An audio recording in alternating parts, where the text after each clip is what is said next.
Since the beginning of Indianapolis Mayor Joe Hogsett's run for office, he made revitalizing our city the key backbone of his campaign. And this included initiatives like Vacant to Vibrant and creating more affordable housing. Today, our city celebrated the build of 2 new homes on the west side of Indianapolis.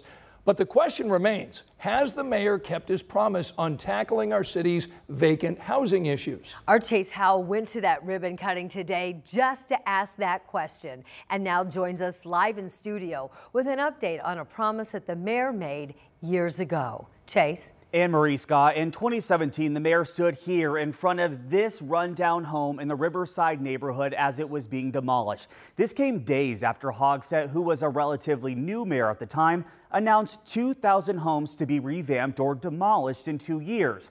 Well, as of 2023, they've only demolished 341 of those 2,000 properties.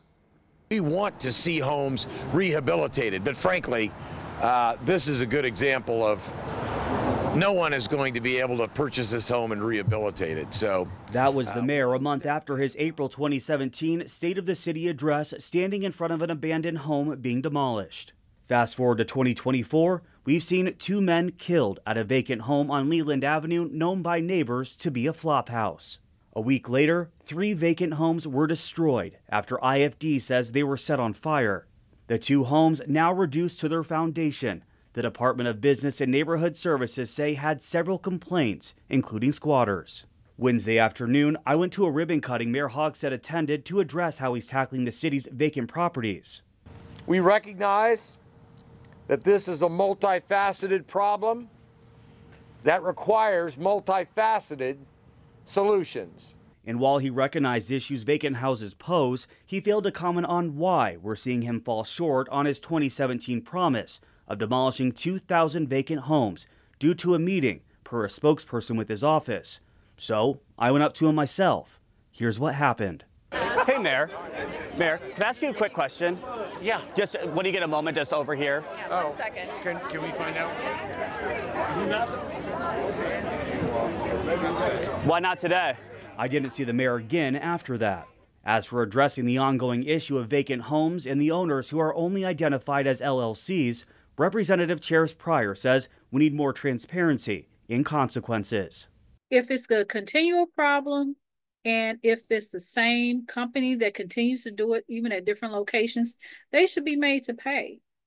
And I think that once these companies know that we're holding them accountable for the upkeep and the maintenance of those properties, they will do a better job, or they will sell those properties. Representative Pryor says when it comes to demolitions, it takes time to do so, but doesn't disagree that it needs to move quicker. The city tells me 45 structures were demolished in 2023. This year and throughout 2025, we could see 58 structures demolished or revamped. Yeah, that's still a far cry from the 2,000. I just want to get back to that little moment there with the mayor.